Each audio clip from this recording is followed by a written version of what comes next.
Энэ хэсгээр бид нар Adobe Captivate 2019 программын ажлын интерфейсийн тухай үзүүлнэ. За www.adobe.com гэсэн сайт руу ороод доод хэсэгт View All Products гэсэн мөр дээр товшино. Хайлтын мөрөнд Captivate гэж бичээд Enter дарахад энэ Captivate 2019 программыг 30 хоногийн хугацаатай туршиж үзэж болох Download Trial гэсэн товч дээр товшоод заадгийн асуултуудад хариулаад туршилтын программыг татж аваад компьютертаа суулгаж ажиллах боломжтой. Таны компьютер 64 битийн үйлдвэрлэлийн системтэй Windows 10 байх шаардлагатай.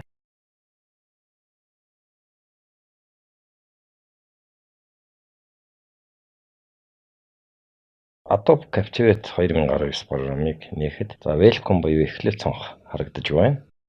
Энд шинээр төслийг ямар төрлөөр эхлүүлэх сонголтууд байж байна. Хамгийн эхлээд Response Project гэж байна. Virtual Reality Project, 3-дугаар Blank Project, дараагийнх нь Software Simulation гэсэн project байж байна.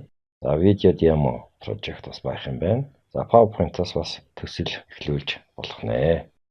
Ийм үндсэн төрлүүд байна. Мөн файл зэсний New Project гэсэн мөрөн дээр товшиход эдгээр болон бусад төрлүүдээс төслийг эхлүүлэх боломжтой энд харагдаж байна. Welcome буюу эхлэл сонгохны Recent гэсэн тав дээр товшъя. Өмнө ажиллаж байсан файлууд энд байж байна. Browse гэсэн товч дээр товшин файлын хөтжийн тусламжтайгаар хэрэгтэй файлаа олж нээж болох нэ. Resource буюу их усрууд гэсэн тав дээр товшиход бэлэн жишээ загвар файлууд хичээлүүдийн хамт байж байна. За эндээс ашиглах боломжтой. More Resources мөр дээр товшиход e-learning.adobe.com гэсэн сайт дах их усруудээс үзэж, судалж ашиглах боломжтой юм байна. За одоо найзуудаа шинээр Blank буюу хоосон слайдын курсыг эхлүүлэхийн тулд New гэсэн тав дээр товшоод Blank Project icon дээр нэг товшноо. За доор Canvas буюу хэмжээг 1280 үржих 720 гэж авъя. За ингээд Create гэсэн товч дээр товшноо. Шинэ төслийг эхлүүлж байна. Adobe Captivate 2019 программын интерфейсүүд энд харагдаж байна.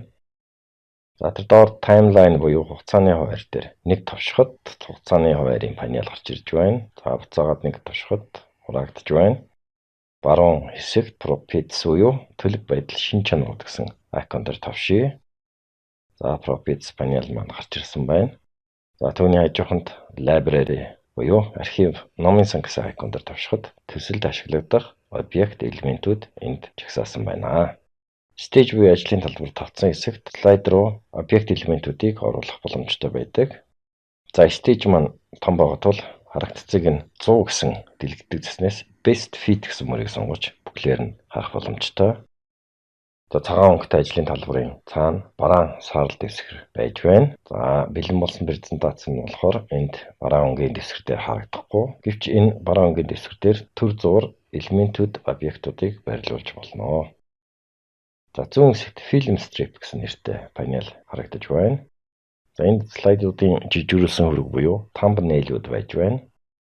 Тухайн слайдыг сонгоод маусны баруун товчийг товшоод төлөвүүдийг сонгох боломжтой. Слайд нээх, объектуудтай ажиллах, шилжилт сонгох, харагдцыг жижигрүүлэх, томруулах гэд төлөвүүд байна.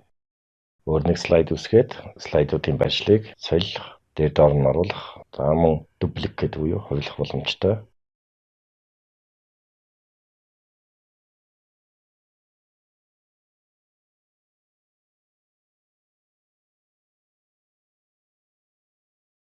Toolbar буюу хэрэгсэл командуудын зурвас дээр байж байна. Үргэлж хэрэглэгдэх команд функцүүд энд байна. Слайдтай холбоотой слайд гэсэн дэлгэдэг зэс, Themes буюу загварууд, бэлэн загварууд, сэдвүүд, text, shapes, geometry хэв загварууд, объектууд, interaction буюу харилцан ажиллагааны icon, media, бичлэг хийх гэх мэтлэн команд icon-ууд энд байж байна. Properties панел дахь зүйлсүүд слайд дахь ямар төрлийн объект элемент идэвхцнээс шалтгаалаад өөр байдалтай гарч ирнэ. За үүнийг англиар context sensitive буюу контекст мэдрэмжт гэж хэлдэг. За жишээлбэл текстийн хүрээг идэвхжүүлээд Properties панелыг харуул текстийн хүрээ болон текстийн үсэгтэй холбоотой төлөвүүдийг өөрчлөх боломжтой харагдаж байна. Цаанаасаа тохируулагдсанаар текстийн хүрээдэх фонтны стил нь Tahoma гэсэн байж байна. За энд бид фонтны стил хэмжээ болон бус төлөвүүдийг өөрчлөх боломжтой. Дараа нь үзэх болно. Library icon дээр товчж харъя. Энд төсөл рүү оруулж байгаа аудио, дэвсгэр зургууд, background, томьёо, зургууд, image, видео болон презентац. За тэгээ анимац гэмчлээ элемент объектууд нь автоматар энд барьшуулна. За мөн слайд руу оруулахгүйгээр импорт хийж болох юм байна. Captivate програмд бусад програмуудын адил preference буюу цаанаасаа тохируулагдсан төлөвүүд даваа эрэхтэй төлөвүүд гэж бий. За preference руу орохын тулд edit-снээс preference гэсэн мөрийг сонгож ажиллуулна. Энэ төсөлд ашиглагдж байгаа бүх төлөвүүд энд байх ёстой. За байж байна. Өөрчлөх боломжтой. Текстийн стилийг өөрчлөх гээд. За ер нь зөндөө төлөвүүдийг энд өөрчилж болно. За одоо энэ төслийг хадгалахгүйгээр хаагаад New tab дээр товшино. Responsive project буюу монголоор урайлаххан хариу үзүүлэгч гэж орчуулж болохоор төслийг шинээр эхлүүлье.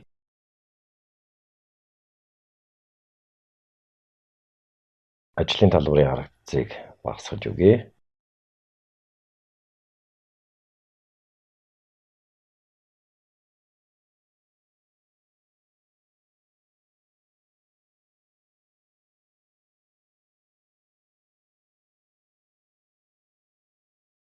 Энд төслийн үр дүн гаргах төхөөрөмжүүдийг сонгох боломжтой юм байна.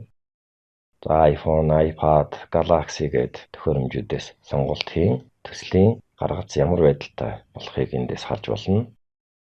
За ингээд болж байна гэж үзвэл publish буюу нийтлэл хийж болно. Энд текстийн хүрээг сонгоод Properties панелыг нээгээд Position tab дээр товшиж үзье. Уг элемент объектыг хаана байрлуулахыг энд зааж өгч болох юм байна. За ийм байдлаар найзуудаа Captivate програмын интерфейсийн зориултыг энэ хэсгээр томилон үзлээ.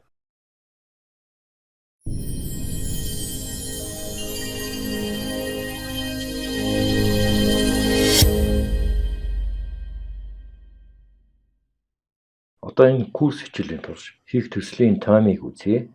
Дасгалын хавцны chapter 1 гэсэн дэд хавцнаас Introduction to Color за доогуур зураас Mono гэсэн CPTX файлыг нээсэн байна. Мөн Storyboard доогуур зураас Mono гэсэн документ файлыг нээж Introduction to Color гэсэн төслийн хичээлийн хөтөлбөр стандартыг за англиар бол Storyboard гэж хэлдэг. Тэр документыг үзэж болно. Эхний слайд дээр өнгөний тухай ойлголт гэсэн видео танилцуулга явж байна. За суралцагч хичээлийг эхлүүлэх айконд товшиж интерактив ажиллагаатай хичээлийг эхлүүлнэ. Дараагийн слайд дээр анимац бүхий контентийг үүсгэнэ. 3-р слайд дээр өнгөний сонголтын тухай ойлголтыг өгнө. За 4-р слайд дээр өнгө үр дээр товчход тухайн өнгө ямар мэдрэмж төрүүлдэг тухай товч аудио тайлбар хэрхэн хийхийг оруулж өгнө. Click Play гэсэн функцийг энд ашиглана. Дараагийн слайд дээр өнгөний хүрдний тухай ойлголт өгнө. За энд бас анимац хийж өгнө.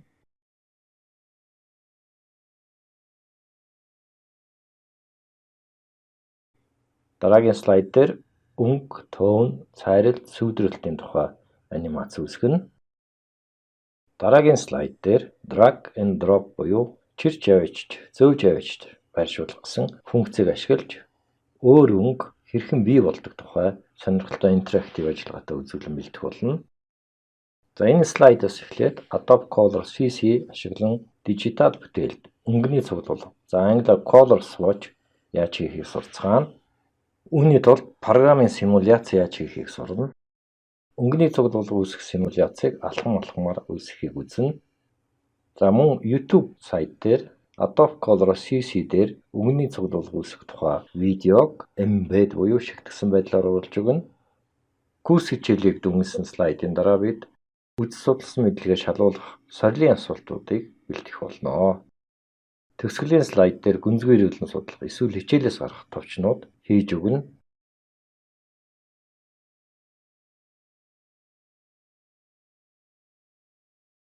Одоо бэлэн болсон интерактив ажиллагаатай цахим хичээл хэрхэн ажиллахыг үзье.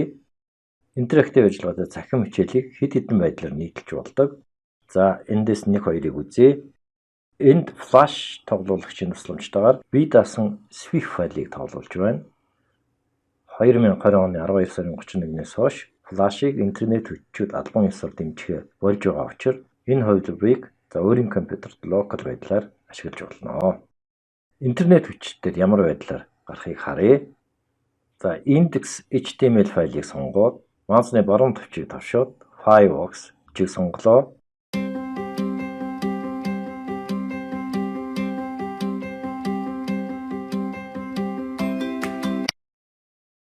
Сайн байцгаана уу? Өнгөний тухай курс хичээлийг эхлүүлэх гэж байна. Хүмүүс сэтгэл санаа сайхан байх үедээ тод гэрэлтсэн өнгөний хувцас өмсөж сэтгэлээр унах эсвэл ямар өнгө, ямар мэдрэмж төрүүлдэг болохыг өнгө бүрээр товшиж сонсноо. Ногоон өнгө, green. Ногоон өнгө бол одоо өнгөний хүрдний тухай үзье. Англиар color wheel гэж хэлнэ. Өнгөний хүрд нь анхдагч өнгүүд болох улаан, шар, цэнхэр өнгөдөр. Color wheel буюу өнгөний хүрдээс бид янз бүрийн өнгүүдийн талаар олж мэдсэн ба та хар цагаан өнгөнүүд хаан тогтсож байгааг анхаараарай. Хар цагаан нь өнгөний хосгичуд болох өнгөний нягтшил, төвн,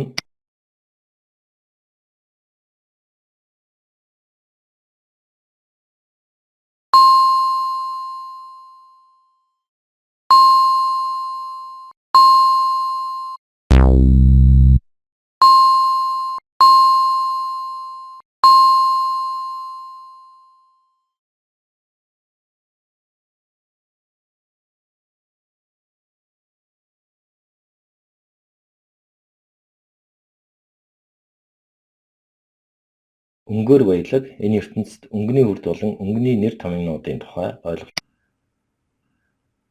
color.adobe.com гэсэн сайт руу орсон байна. За энд extract theme гэсэн Adobe Color CC сайт дахь видео демог та нар үзсэн. Одоо энэ сайт дээр өнгөний суглуулга үүсгэх, хадгалах дасгал хийж үзье.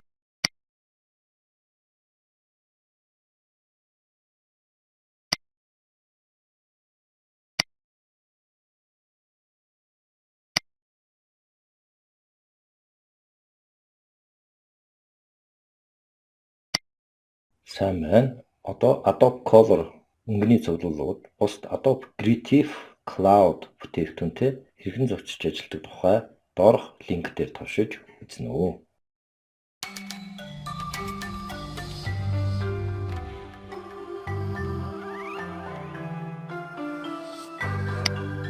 Энэ хэсгээр өнгөний тухай болон нийлмэл өнгөний тухай үндсэн ойлголттой болж Adobe Color CC сайтыг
Иж өрн интерактив ажиллагаатай цахим хичээл хийхэд Captivate 2019 программыг ийм байдлаар ашиглахыг харуулсан энэ курс видео хичээлийг судлах явцад хичээл бүрд зориулсан дасгалын файлуудыг дасгалын хавцад байршуулсан байгаа. За ингээд судлах зүйл их байгаа учраас шууд хичээлдээ орцгоё.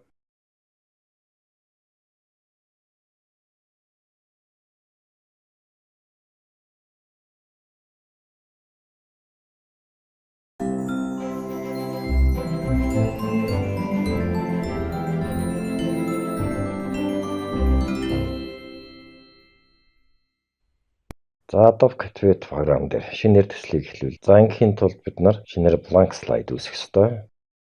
Эхлээд сонгох New tab дээр товшоод blank icon-ыг сонгоно. Canvas хэмжээг сонгож өглөө. За тэгээд Grid товч дээр товшлоо.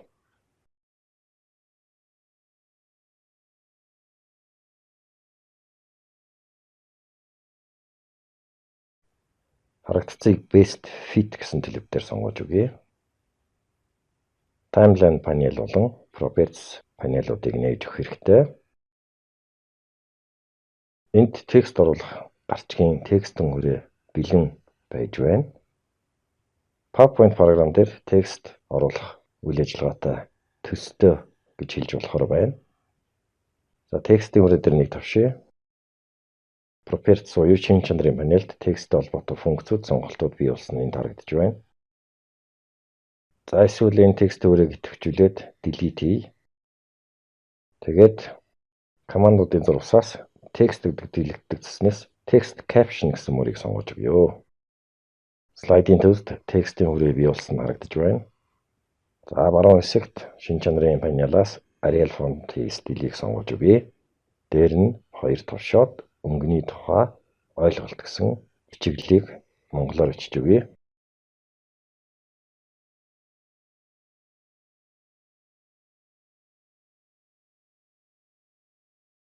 За тэгээ слайдын гадна талд оршиход тасраа зураас бүхий хүрээ маань олгуулж байна.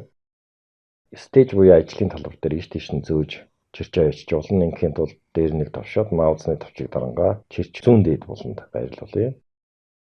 За текстийнхаа үрээг томруулж ижигүүлж болно.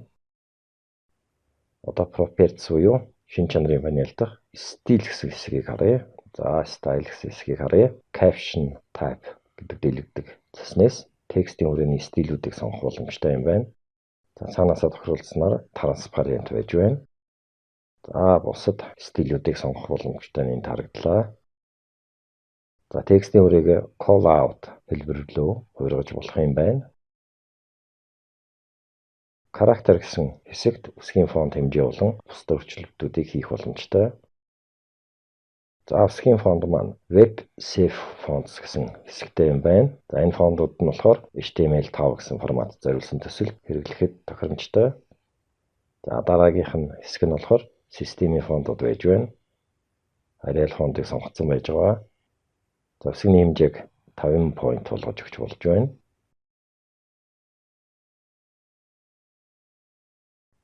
За энэ төсгийг тодруулах, налуулах, за мөн bullet оруулах боломжтой юм байна. Доголом мөр хоорондын зайг бас өөрчлөх боломжтой байна. Үсгийн фонтны өнгийгч бас өөрчлөх боломжтой юм байна.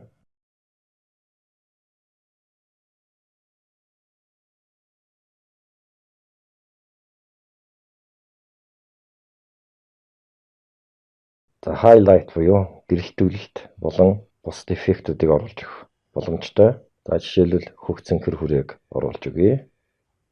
Эффект гэсэн хэсгээс хөгцөн хэр хүрээг оруулж өгч байна. За эндээс edit товч дээр товшоод өөрийн үзмжээр эффектүүдийг сонгож өөрчилж болох нэ.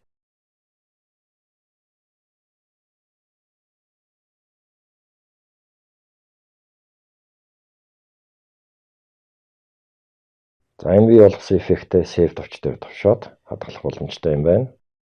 Арилгыг гэвэл Clear гэсэн товч дээр товшноо.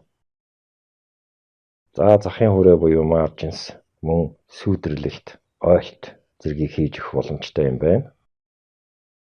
За текстийн хүрээний тухай ойлголт юм байна. За text entry box гэсэн текстийг өөр нэгэн төрөл байж байна. Үүний тухай бид хойно дэлгэрэнгүй үзэх болно.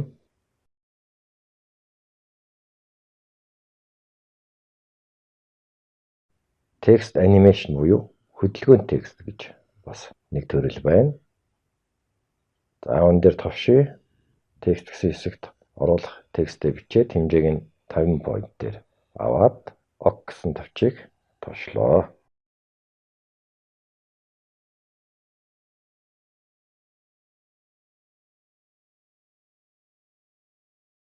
За шинэ чанарын панелд эффект гэсэн мөрнөөс анимацийн төрлүүдийг сонголт хийж өгөх боломжтой юм байна. Энд нэлээд олон анимацийн төрлүүд харагдаж байна. За жишээл Twinkle гэж анимацийн төрлийг сонгоод харахад тэр дээр уг анимацийг яаж хөдөлж ямар анимац байгааг харуулж байна. За ажлын талбар буюу стейж дээр энэ бичиглийн анимац маань харагдахгүй байгаа боловч төслийг publish буюу нийлсэний дараа үзэхэд энэ эффект нь харагдах болно. За тексттэй холбоотой ийм функцүүд Adobe Captivate програмд байдгийн байна. За одоо Captivate төсөл рүү зураг хэрхэн оруулах тухай үзье. За сая үүсгэсэн текстийн хоёр хүрээг delete хийгээд хамгийн дээрх текстийн хүрээгээ орхиё.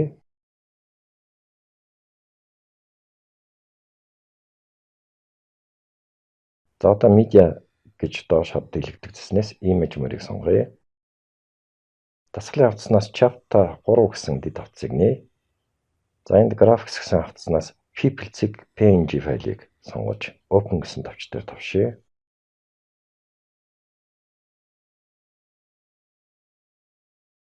PNG зураг маань ороод ирсэн харагдаж байна.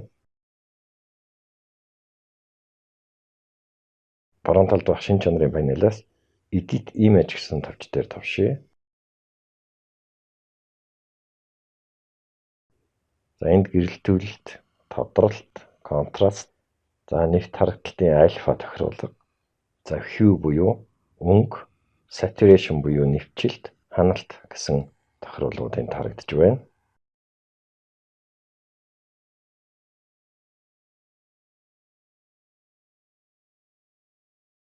За хар цагаан болгох grayscale гэсэн тохируулга энд байна. Invert color буюу өнгийг эсрэгээс солих гэсэн функц энд байж байна. За crop буюу тайрах бас функц байдаг юм байна. Энэ зургийг тайрч оруулж өгье. За одоо өөр нэг зураг оруулж ирье. Дасгалын хавцнаас color wheel гэсэн PNG өртөгтэй файлыг дуудаж оруулж ирж байна.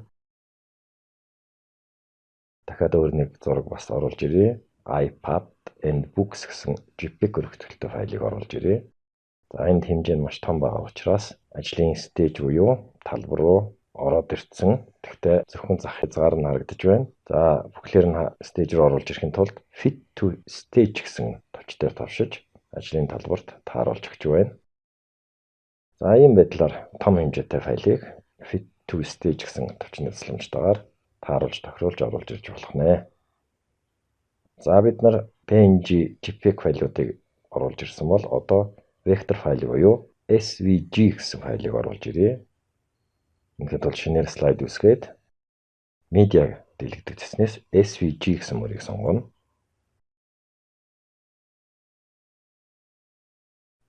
Дасгалын хавцнаас color splash SVG гэсэн файлыг сонгоод open товчийг товшъя. За вектор зургийн нэг сайн чанар нь хичнээн томруулсан чанараа алддаггүй байдаг. За харьцуулт хий гэвэл дасгалын хавцнаас color splash PNG файлыг оруулж ирээд харьцуулж үзэж болно. SVG vector файлд өөрчлөлт хий гэвэл Illustrator програм дээр хийж болох боломжтой. За ингийн тул тэр баруун хэсэгт байгаа шинэ чанарын панелаас Edit with Adobe Illustrator мөрний өмнөх төвчүүлгийг төвчүүлээд за тэгээ урд нь байгаа Edit SVG товч дээр товчлоо. Illustrator програм маань ажиллах ёстой. Illustrator програм дээр color splash SVG vector файл маань нэгдэж байна. За ингээд Illustrator програмын тусламжтайгаар зарим өөрчлөлтүүдийг хийж болно. За энэ ганц хоёр зүйлийг авъя. За ингээд өөрчлөлт хийгээд боллоо гэж үзвэл энэ файлыг хаахад хадгалах уу гэж асууж байна. Yes гэсэн товчийг товшъя. За энд анхааруулгын мессеж гараад ирж байна. Улан автоматар Captivate програм руу өөрчлөлт хийсэн зураг маань гарч ирэх ёстой. Өөр нэрээр өгөх нь үү гэж анхааруулгын мессеж гарч ирсэн тул би өөр нэр өглөө. Color доор зурагтай splash гэсэн нэр өгч хадгалъя. За тэгээд өмнө байсан SVG файлаа хажууд нь болгоод саяхан өөрчлөлт хийсэн SVG файлаа дуудаж оруулж ирэх хэрэгтэй юм байна. За тэгээд хоёулангийн зэрэгцүүлээд харьцуулт хийж үзэж болно. За SVG vector файлыг интерактив ажиллагаатай курст ашиглах нь маш тохиромжтой байдаг. За иймээс vector редактор програмыг сурч судлах хэрэгтэй байна.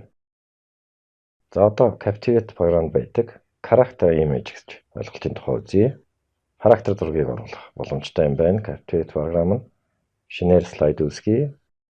Media цэснээс характер гэсэн мөр дээр тавшия. За энд характер зургууд гарч ирсэн байна. 25 тийм характер set байгаа гэж байгаа. Эдгээр характер зургуудаас өөрийн төсөлд ашиглах боломжтой. За нэг характер зургийг сонгоё. За тэр доор close up, half, full shot гэсэн сонголтууд байгаа юм байна. Эдгээрээс сонголт хийж зураг оруулж ирэх боломжтой. За тэр дээр HD форматаар бас оруулж ирэх боломжтой юм байна. За ингээд HD форматыг сонгоод Octave-ыг тавшлаа. За PNG зураг юм байна. Цаана background байхгүй байна. За энэ зургийг солиё гэвэл replace character гэсэн icon дээр тавшиж зургийг сольж болно. Өөр зургаар сольж байна. За энэ байдлаар найзуудаа Captivate програмд текст болон зургийг хэрхэн оруулах тухай ойлголтыг бидний хэсгээр үзлээ.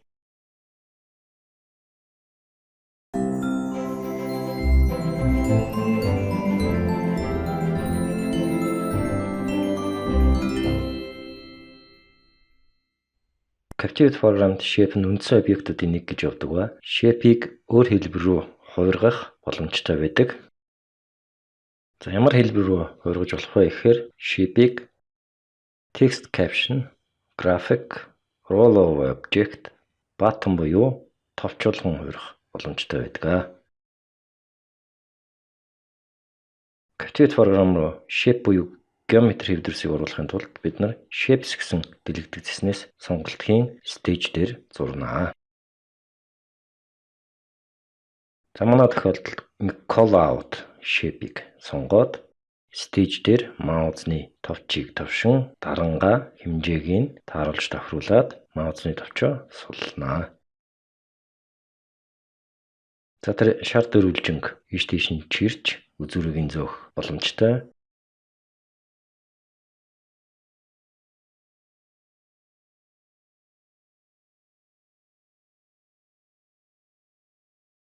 За дээр нь 2 удаа тавшин текст оруулж өгч болно. За сайн байна уу гэж монголоор бичиж.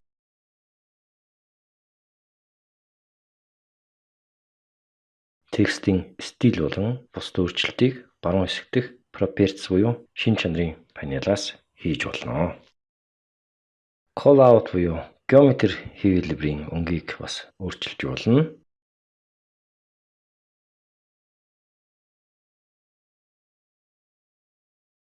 За fill цэснээс өнгийг сонгож өгч болно.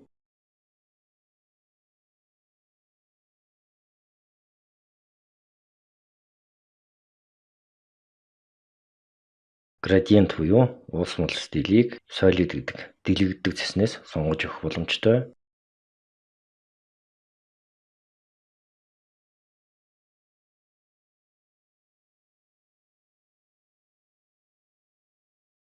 За мөн image файлыг сонгуул зураг оруулж өгөх боломжтой юм байна.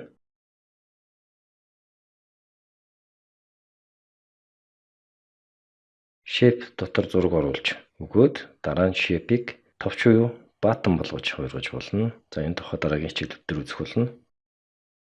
Shape буюу geometry хэлбэрийг үүсгээд түүний хэлбэрийг бас өөрчлөх боломжтой.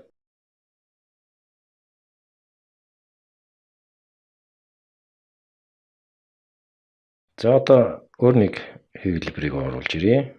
Star буюу од хэлбэрийн дүрсийг сонгож оруулж ирж байна.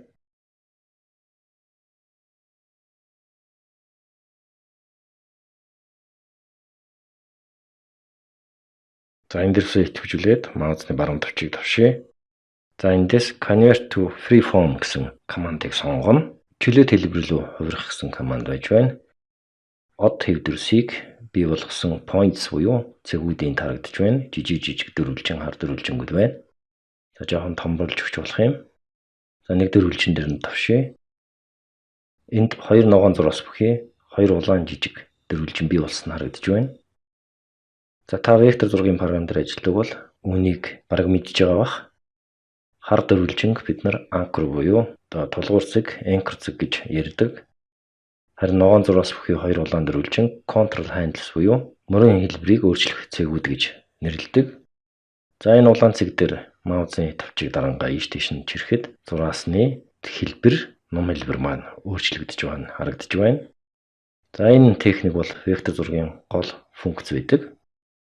Өөрөөр хэлбэл вектор зураг математик тооцоололоор зурагддаг учраас масштабчлаас хамаардаггүй.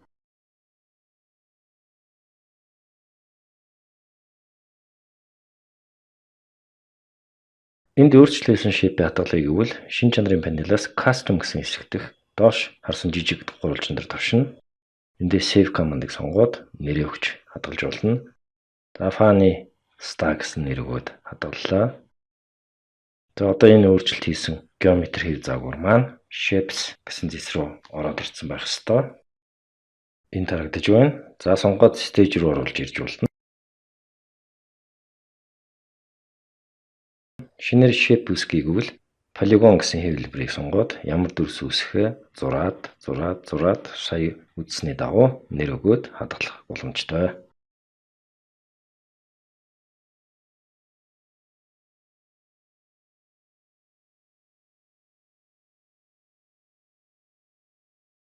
За одоо Captivate програм руу аудио хэрхэн оруулахыг үзье. Аудиог Captivate програм руу 3 байдлаар оруулж болно. Нэгдүгээрт аудиог хийж байгаа төсөл рүү background буюу дэвсгэр аудио байдлаар оруулж өгч болно.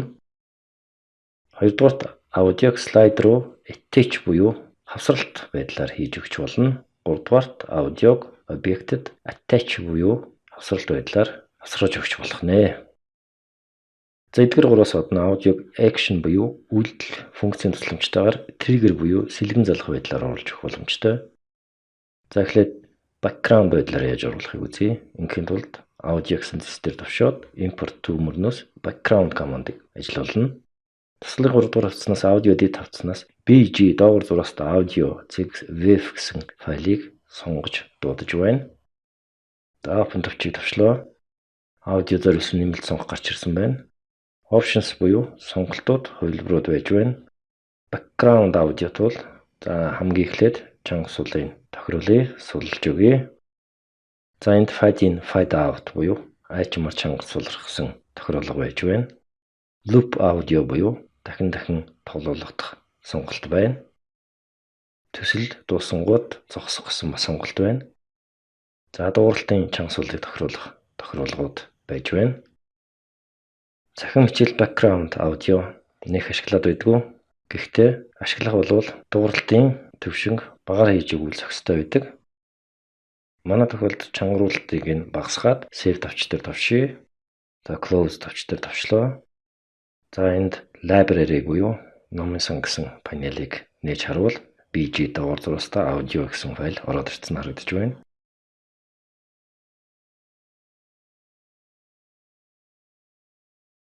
Зүүн хэсгийг харуул энд 3 слайд бэлдсэн байгаа нь харагдаж байна. За 2 дахь слайдыг сонгоё. За энэ слайд руу аудиог слайд аудио байдлаар оруулж ирье. Энэ цэсний зурвасаас record icon дээр товшоод ярианы бичлэг хийх боломжтой. Дээр нь товшъя. Нэмэлт сонгох гарч ирсэн байна. За эндээс record гэсэн товч дээр товшиж бичлэгийг эхлүүлж болох боломжтой. Эсвэл гаднаас аудио импортлж оруулж ирэх боломжтой. Видео хичээл бэлтгэхэд аудио их чухал байдаг. За би энд видео хичээл бэлтгэхдээ контентын тайлбарыг гар утсанда бичлэг болгон хийгээд түүнийг Adobe Audition гэсэн програмаар редакторлаад MP3 форматаар хадгалдаг. За энэ тухай товч та нарт харуулъя. За энд миний гар утасны дэлгэц байж байна. Voice Recorder гэсэн аппликейшн ажиллуулад бичлэгээ хийнэ. За хийж дуусаад нэр өгч хадгалъя. M4A форматаар аудио файл маань хадгалагдсан байгаа.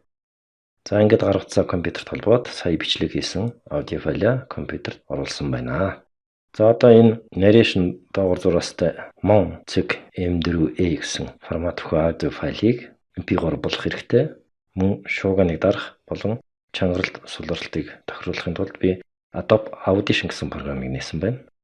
За Adobe Audition програм дээр дуудъя. Ороод ирсэн байна. Энд дээд хэсэг нь ярианы waveform буюу долгионы хэлбэр байна. Доод хэсэгт нь ярианы спектрийн хэсэг харагдаж байна. Бүгдийг нь select хийгээд шууган дарах функцийг ажиллуулж байна.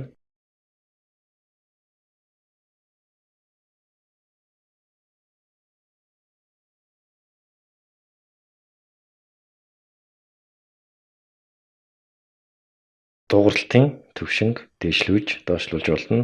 За дууралтын төвшинг жоохон ихсгээд өгье. За одоо хэрэгтэй хэсгээ select хийгээд Save Selection командаар энэ хэсгээ MP3 хүртэлтэй файл болгож өгч байна. За нэр өгч болно. Narration доогуур зурвас домон гэсэн нэр өгөөд тасгалан 3 дугаар хавцсны аудио хавцас руу хийж хадгалъя.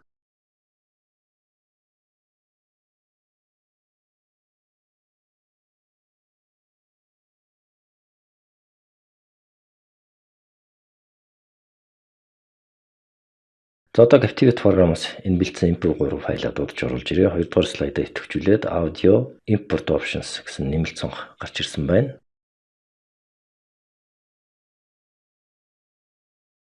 Аудио файлын үргэлжлэх хугацаагаар нь слайд руу оруулах. 2 дахь болон 3 дахь нь аудио файлыг слайдууд distribute буюу тарааж хуваарлах гэсэн сонголтууд байна. За эхний сонголтыг хийж байна. Octave-ийг төвшлөө. За энэ слайд хугацааны хуваарийн панелд аудио файлын үргэлжил болон аудио долгионы хэлбэр нь энд харагдаж байна. Дээр нь оруулсан зургийн файлыг харах юм бол хугацааны үргэлжил нь 3 секунд байгаа. За үнийг үргэлжлэе. Инхийн тулд энэ давхаргаа энэ зургаа идэвхжүүлээд маусны баруун товчийг тавшаад Show for the rest of the slide гэсэн мөрийг эсвэл Ctrl E товчны хослолыг дарна. За одоо слайдын үргэлжлэх хугацаатай адилхан болсон байна. 3 дугаар слайдаа идэвхжүүлээд шин чанарын панелаас Options гэсэн тав дээр тавшаад Stop Background Audio гэсэн мөрний идэвхжүүлгийг идэвхжүүлээд өгчээ. Одоо энэ төслийг урьдчилан харах буюу preview хийх боломжтой боллоо. Үүний тулд preview дэлгэдэг цэснээс Project командыг сонгож ажиллуулж байна.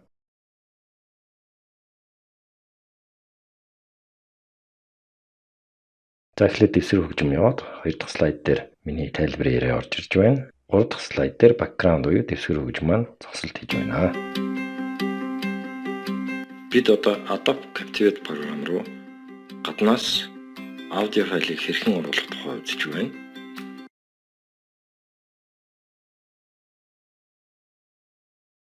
За одоо объект руу аудио хэрхэн авсруулж өгөхийг үзье. За энэ 3 дахь слайдын хүнийг сонгоод шинэ чанарын панелаас Add Audio гэсэн айкон дээр тавшина. Шууд бичлэг хийх эсвэл аудио файлыг оруулж өгөх боломжтой. За би компьютерийн микрофоныг ашиглаж бичлэг хийж үзье. Инхийн тулд Record товч дээр тавшлаа. Тохируулах хийх үү гэж асууж байна. No гэд шууд холооны бичлэгээ хийж эхлэе. За би сайн байцгаана уу гэж хэлье. Stop товч дээр тавшлаа. За тоглох товч дээр тавшиж сонсъё. Сайн байцгаана уу? За дууны төвшин их байна. Дууны төвшин багасгахын тулд Edit тав дээр тавшаад Adjust Volume гэсэн товч дээр тавшъя. За ингээд жоохон багасгаад өгье. Төвшингийн Octave дээр тавшлаа. Эндээс хэрэггүй хэсгээ select хийгээд арилгаж болно. Эсвэл хайшин тусламжтайгаар хайчилж болж байна.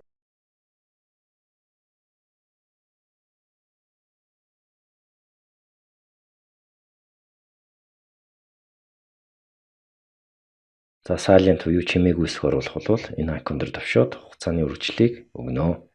За энэ тохиолдолд 1 секундээр өгж байна. За энэ хэсэгт бид нар тодорхой хэмжээгээр аудио файлыг edit буюу редакторлж болж байна. За бүр наривчлан редакторлъя гэвэл Adobe Audition гэсэн товч дээр тавшаад энэ програм дээр аудио файлыг наривчлан редакторлох боломжтой байна. Save товчийг тавшаад хай.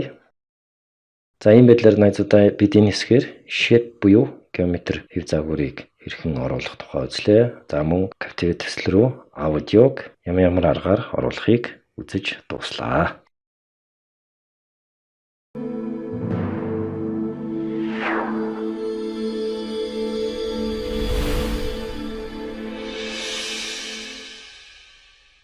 Өмнөх хичээлээр Captivate руу аудио хэрхэн оруулах тухай үзсэн.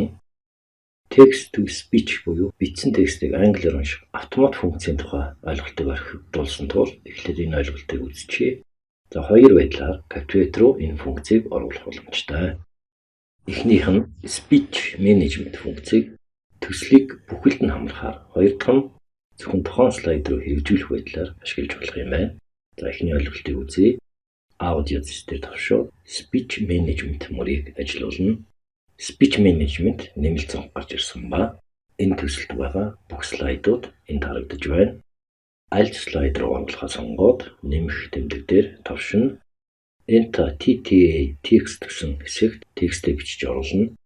Өнгөний тухай үндсэн ойлголт гэсэн курст марилна уу гэсэн утгатай өгүүлбэрийг англиар бичиж өгч байна. За дээд хэсэгт ярих төлөөлөгч буюу agent гэсэн хүний нэр байж байна. Солих болвол speech agent дэлгэдэгдсэнээс өөр төлөөлөгчийг солих боломжтой. Жишээлбэл энэ нэрийг сонгоё. Тэгээд generate audio гэсэн товч дээр тавшин слайд руу энэ өгүүлбэрийг унсан аудио бий болгох ёстой. За зүүн хэсэгт эхний слайдын жижигрүүлсэн үрэг доор чанга хэрэгчээ icon бий болсон байна. Дээр нь тавшууд play мөрийг сонгож сонсож болно. Hello and welcome to the Introduction to Color course. Одоо хоёр дахь байдлаар text to speech автомат функцийг ажилуулахыг үзье. Гуравдугаар слайд сонгоод Windows хийснээс slide notes гэсэн командыг дуудъя. Доор хугацааны панелийн оронд слайдын тэмдэглэл панел бий болсон харагдаж байна. Эндээс text to speech товч дээр тавшин автомат функцийг ажилуулах боломжтой. Hello and welcome to the Introduction to Color course гэсэн өгүүлбэрийг англиар бичиж өглөө. TTS гэсэн icon-ы урд төвчүүлгийг ичвчүүлж өгнө. За эндээс text to speech төлөвийг сонгож өгнө. Text to speech дээр тавшихад speech management нэмэлт гарч ирсэн харагдаж байна. Зөвхөн тухайн слайд сонгогдсон энд харагдаж байна. Ярих төлөөлөгчөө сонгоод өмнөхийн адил generate audio гэсэн товч дээр тавшин. Close товчийг тавшиж хаана The timeline tab дээр тавшиж харуул энэ слайд руу. Hello and welcome to the Introduction to Color course.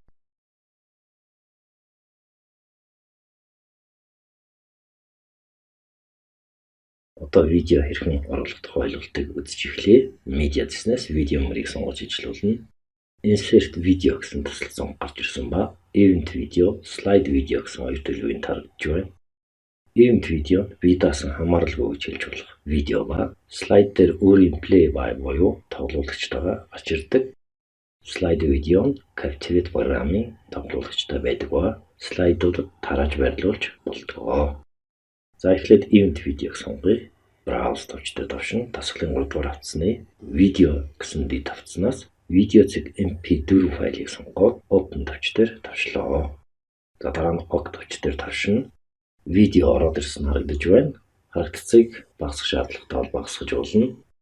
За харагдцын процентыг дэлгэдэгдсэнээс 50% ч юм уу харагдцыг сонгож болох боломжтой. Shift товчийг даанга аль нэг өнцгөөс чирч жигд хэмжээг нь багасгах боломжтой.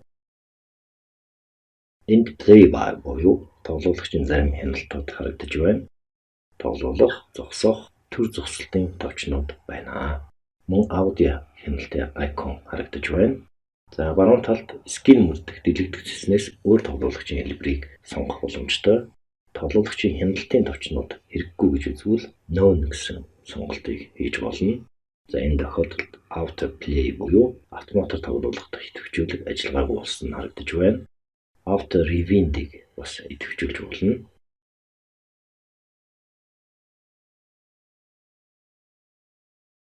Одоо слайд видеог хэрхэн оруулахыг үзье. Хэд хэдэн слайдыг шинээр үүсгэж оруулж өгч байна.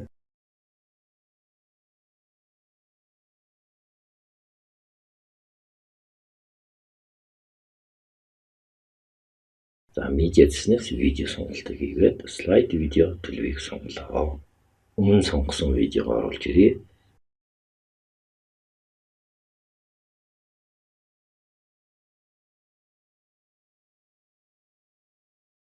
За энэ сонголтууд байна. Туслах цонх нэгдсэн ба сонголтууд байна. Слайд дотор тоглуулах эсвэл слайдууд тараан байрлуулах гэсэн хоёр сонголт энд байж байна. Show video on гэсэн мөрөнд stage дээр юу эсвэл TOC гэсэн сонголт байна.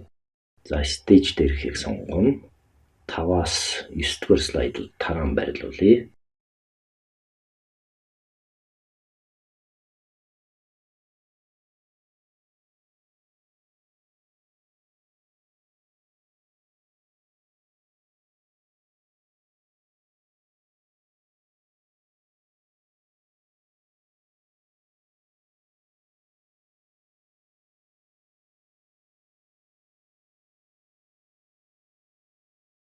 Хэмжээг нь багасгаад голлуулж байрлуулж болж байна. Зүүн хэсгийг харахад 5-аас 9-р слайдууд видео тараан байрлуулагдсан харагдаж байна. Сая голлуулсан видеоноос бусад видеонуудын харагдсан хэмжээ том байна, адилхан байна. За бусад видеонуудын харагдсан хэмжээг адилхан болгохын тулд зөв гэсэн хэмжээтэй видеог сонгоо, идэвхжүүлээд transform гэсэн хэсэгт дэлгэгдэх цэснээс apply to all items in the same group гэсэн сонголтыг ажиллуулнаа. За эсвэл слайд бүрд нэг бүрчлэн видео гаргалтын хэмжээг өөрөө өөрчилж энд тэнд байршуулж болно.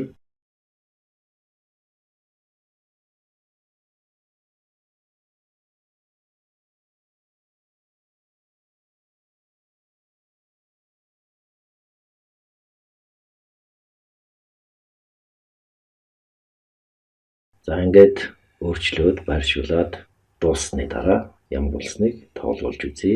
Preview дэлгэгдэх цэснээс энэ слайдаас хоош гэсэн мөрийг сонгоё.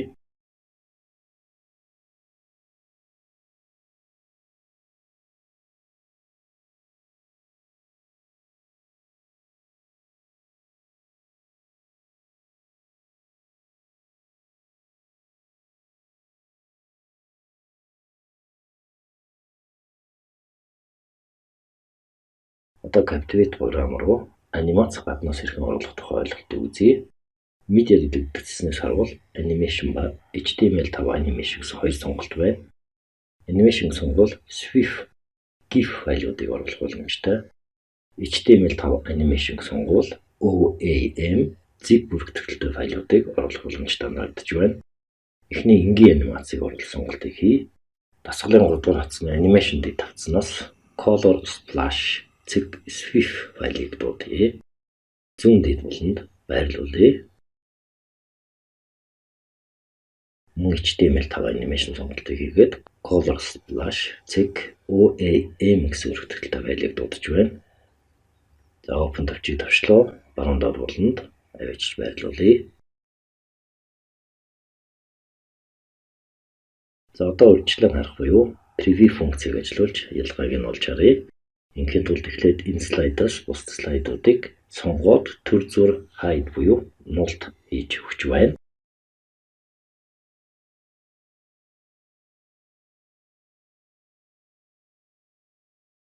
Preview дэлгэгдэх цэснээс HTML5 in browser гэсэн командыг сонгоод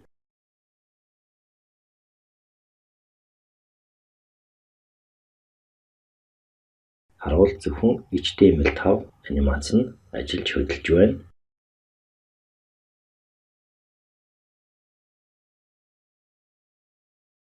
За одоо preview дэлгэгдэх цэснээс project төлөвийг сонгоод харахад зөвхөн SWF файл ажиллаж байгаа нь харагдаж байна. Иймээс анимацыг нийтлэхдээ за жишээлбэл HTML5 форматаар нийтлэхдээ анхааралтай авах хэрэгтэй. Ийм байдлаар бид энэ хэсгээр Captivate програм руу гаднаас видео болон анимацыг хэрхэн оруулах тухай ойлголтыг үзэж дуслаа.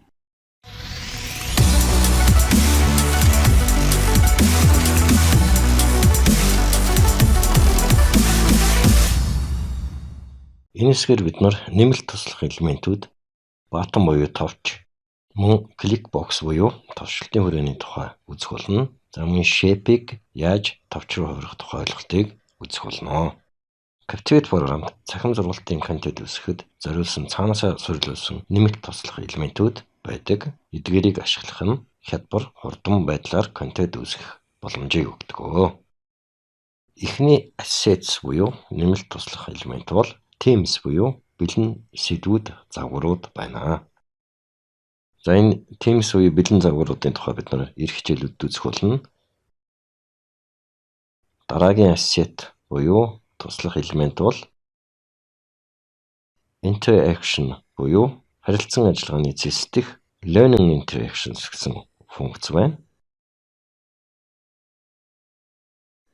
За энд харилцан ажиллагааны хэлбэрүүдээс сонголт хийх боломжтой харагдаж байна. За энэ interactive бэлэн загварыг сонгоё. Ийм загварыг widget гэж нэрлэдэг. За widget-ийн цонх гарч ирсэн байна. Энд label буюу шашгын хэсэг дэх нэмэх тэмдэгтэй icon дээр давшиж шашгуудыг нэмэх боломжтой юм байна. За бид энд title гэсэн англи үгний оронд гарчиг гэж бичиж өгье. За доор нь description буюу тайлбар хэсэг байна. За энд тайлбар гэж бичиж өглөө.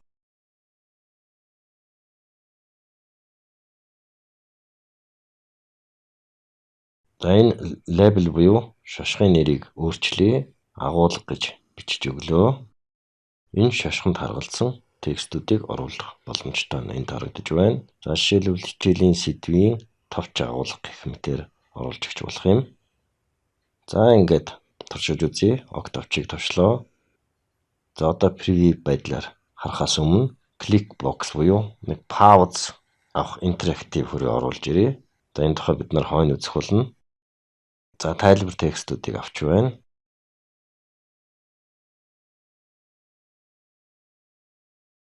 Хоёр секунд орчимд пауз хийхээр хугацааны панелд өөрчлөлт хийж өгье. За ингээд preview зэснээс from this slide командыг ажилуулж урьдчилан харъя.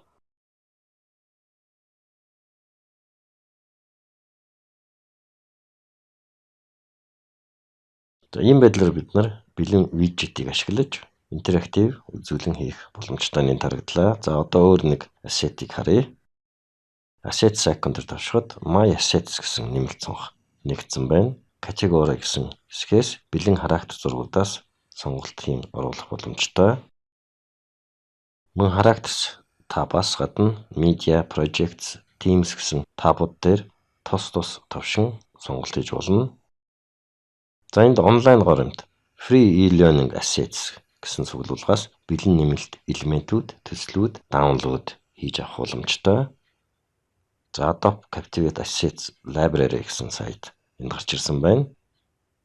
Бэлэн загварын цуглуулгаас жишээлбэл Interactions гэсэн icon дээр давшъя. За эндээс хамгийн ихний Flat Blue Sum гэсэн загварыг сонгож дээр нь давшлоо.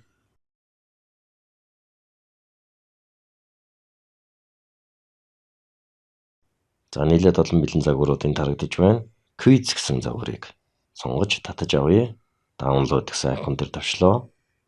За татаж дууссаны дараа Open Folder Location гэсэн товч дээр давшихад уг татаж авсан бэлэн загвар маань CPTX гэсэн өргөтгөлтөй файл байх нь харагдаж байна. За шууд ажиллуулъя. Дээр нь 2 удаа давшлоо. Captivate програм дээр нэгдэх ёстой. За нэгдэж байна. За энэ бэлэн загварыг сорилын асуултууд бэлтгэхэд шууд ашиглах боломжтой. За энэ байдлаар бид нар энэ ихний хэсгээр Captivate програмд хэрхэн нэмэлт туслах элементүүдийг ашиглах боломжтойг үзлээ. За одоо интерактив ажиллагаатай цахим хичээлийн маш чухал элемент болох button буюу товчны тухай ойлголтыг үзье. За button буюу товчийг үүсгэхийн тулд interaction гэсэн зэсдэх button мөрийг сонгоно. За стейжийн төвд button буюу товч нь автоматар ороод ирсэн харагдаж байна. Сонгосон газраа байрлуулж, томруулж, жижигрүүлж болно. За дээр нь 2 удаа тавшаа текстийг өөрчлөх гэсэн боловч болохгүй байна. За MS button текстийг өөрчлөхийн тулд баруун талд байх Properties буюу шин чанарын панелаас Style гэсэн тав дээр давшина. За тэгээд эндээс Caption гэсэн хэсэгт мөрөнд button гэсэн үгний оронд монголоор энд товшно гэж бичиж өгье. За энд товшно гэж бичиж өгөөд Enter товчийг товчлоо. Үсгийн стил хэмжээ, өнгө хэлбэрийг бас өөрчлөх боломжтой энд харагдаж байна. Энэ товч руу action буюу үйлдэлийг томилж өгөх хэрэгтэй байна. За инхийн тулд actions гэсэн тав дээр давшина. Interactive элемент оруулж ирэхэд энэ панелд action гэсэн тав бий болсон энд харагдаж байна. За on success гэсэн хэсэг дэлгэгддэг цэснээс ямар үйлдэл хийхийг нь зааж өгөх хэрэгтэй. Цаанаасаа тохируулагдсанаар go to the next slide гэсэн үйлдэл байна. Дараагийн слайд руу очих гэсэн үйлдэл байна. За энд ямар үйлдэлүүд байгааг харъя. Эхнээс нь continue гэсэн үйлдэл нь төслийг цааш үргэлжлүүлэх хэрэглэн. Go to the previous slide гэсэн үйлдэл нь өмнөх слайд руу очино, аваачна. За go to the slide last visit гэсэн үйлдэл нь хамгийн сүүлд үзсэн слайд руу очино. Return to quiz гэхээр сорилын слайд руу очино. Jump to slide гэхээр хэдгээр слайд руу очихын зааж өгнө. Open URL о файл гэсэн төлөв нь URL хаяг болон файлыг нээхэд ашиглана. Open another project гэсэн нь өөр Captivate файлыг нээж өгнө. За send email to гэж байна. Цахим шудан илгээх execute JavaScript гэж байна. Java дээр бичсэн командыг ажилуулна. Execute advanced actions гэсэн мөргөж байна. Нөхцөлт болон хэд хэдэн action зэрэг оруулах үед хэрэглэнэ. Play audio, за аудиог тоглуулна. Stop trigger audio гэж байна. Шилгэнмэл аудиог зогсоох гэсэн үйлдэлд ашиглана. За show ил үзүүлэх, hide нуух, enable гэж байна. Бий болгох, disable гэж байна. Байхгүй болгох. Assign хувьсгч дутгыг болгох. За increment decrement гэж байна. Хувьсгчийн утгыг өсгөх, буруулах үед хэрэглэнэ. Pause төр зогсол. Exit гарах.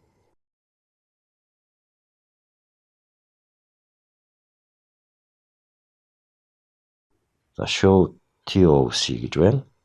TOC гэдэг нь table of content гэсэн үг юм. За table of content-ийг ил харуулах гэсэн төлөв байна. Show playbar тоглуулагчийн удирдлагыг харуулах. Hide TOC TOC-г нуух. Hide playbar тоглуулагчийн удирдлагыг нуух. Lock TOC unlock TOC за төгжээ гаргах. No action гэсэн хамгийн сүлд мөрвэж байна. За энийг сонгуул ямар ч үйлдэл хийхгүй байна гэсэн үг. За ийм actionгууд энд байна. За бид нар одоо jump to slide гэсэн мөрийг сонгоё. Хэдгээр слайд очих вэ гэсэн action буюу үйлдэлийн төлөвийг зааж өгөх гэж байна. За доор нь слайд дэлгэгдчихснээс хэдгээр слайд руу очихыг сонгож өгнө. Слайд 3-ыг сонгоё. За ингээд preview хийснээс project командыг ажилуулж туршиж үзэж болно.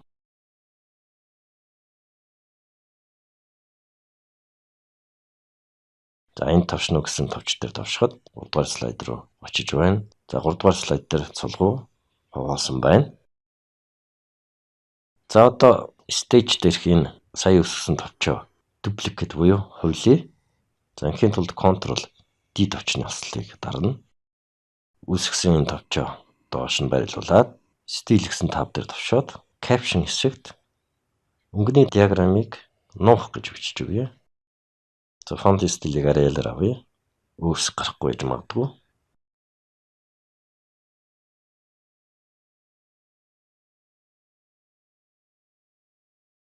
За хоёр дахь товчийг сонгоод caption хэсэгт өнгөний диаграммыг харуулах гэж бичиж өгье. За фонтын бас Arial байна. За текстийн хүрээнүүдийг жоохон томруулж өгч болно. За эхний товчонд action буюу үйлдэл томилж өгье. Инхийн тулд сонгоод action хийснээс slide нуухыг сонгож байна. Color wheel буюу за энд бол зураг 1 гэсэн нэрээр орж ирсэн байна. За зураг 1-ийг сонгоно. За тэр доор continue playing the project гэсэн идэвхжүүлгийг авч өгнө. Учир нь хоёр дахь товчийг тавших ёстой бид нар. Нэмээс цаашаа үргэлжлүүлээд байх шаардлагагүй. За ингээд хоёр дахь товчийг сонгоод action show гэсэн төлөв дээр тавьж өгье. За зургаа сонгоод continue playing the project гэсэн идэвхжүүлгийг аваад өгнө. За одоо preview хийж үзье.